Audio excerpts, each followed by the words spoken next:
নমস্কার বন্ধুরা, আপনারা দেখছেন ASM Bangla online YouTube channel. বন্ধুরা, ডিএ বৃদ্ধির পর এবার এক্সট্রা বোনাস। সরকারের এই সিদ্ধান্তে আদৌ কি খুশি রাজ্য সরকারি কর্মচারীরা? বন্ধুরা, ডিএ অতীত, মহার্ঘ ভাতা বৃদ্ধির পর বড় সিদ্ধান্ত এবার রাজ্য সরকারের।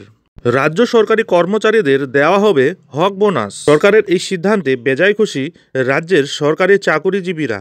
মূল বেতন বাদে অতিরিক্ত কত টাকা তাদের অ্যাকাউন্টে ঢুকবে, কারাই বা পাবেন এই এক্সট্রা বোনাস, সম্পূর্ণ বিষয়টি আলোচনা করব এই ভিডিওর মাধ্যমে। তাই ভিডিওটি স্কিপ না করে শুরু থেকে শেষ পর্যন্ত অবশ্যই দেখুন এবং চ্যানেলে নতুন হলে চ্যানেলটিকে সাবস্ক্রাইব করে বেল আইকনটি বাজিয়ে অল নোটিফিকেশন অন করে দিন।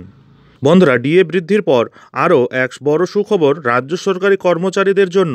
নির্বাচনের পূর্বে এবার মাস্টার স্ট্রোক তৃণমূল কংগ্রেস সরকারের। ভোটের আগে রাজ্যের সরকারি কর্মচারীরা পেতে চলেছেন উৎসব ভাতা। খুশির খবর, গতবারের তুলনায় এইবার কিছুটা বেড়েছে এই হক বোনাস।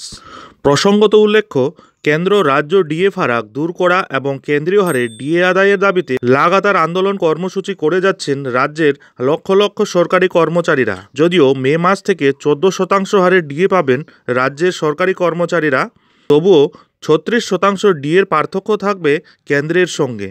তাই অনেকেই মনে করছেন এই বিস্তর ফারাকে প্রলেপ দিতে উৎসব ভাতা ঘোষণা করেছে রাজ্য সরকার। উল্লেখ্য, দ্বিতীয়বার ক্ষমতায় আসার পর 2017 সাল থেকে রাজ্যের সরকারি কর্মচারীদের উৎসব ভাতা প্রদান করে আসছে রাজ্য সরকার। সে বছর দেওয়া হয়েছিল 3600 টাকা, বিগত বছর দেওয়া হয়েছিল 5300 টাকা। এবার 13.2% বৃদ্ধি পেয়ে সরকারি কর্মচারীরা উৎসব ভাতা পাচ্ছেন 6000 টাকা।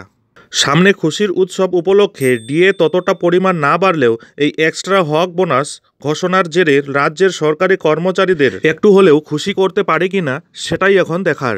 তবে সরকারি বিজ্ঞপ্তি নোটিশে পরিষ্কার জানানো হয়েছে যে সকল চাকরিজীবীদের বেতন 42,000 টাকার নিচে কেবল তারাই এই উৎসব ভাতা পাবেন, অন্যরা কিন্তু পাবেন না।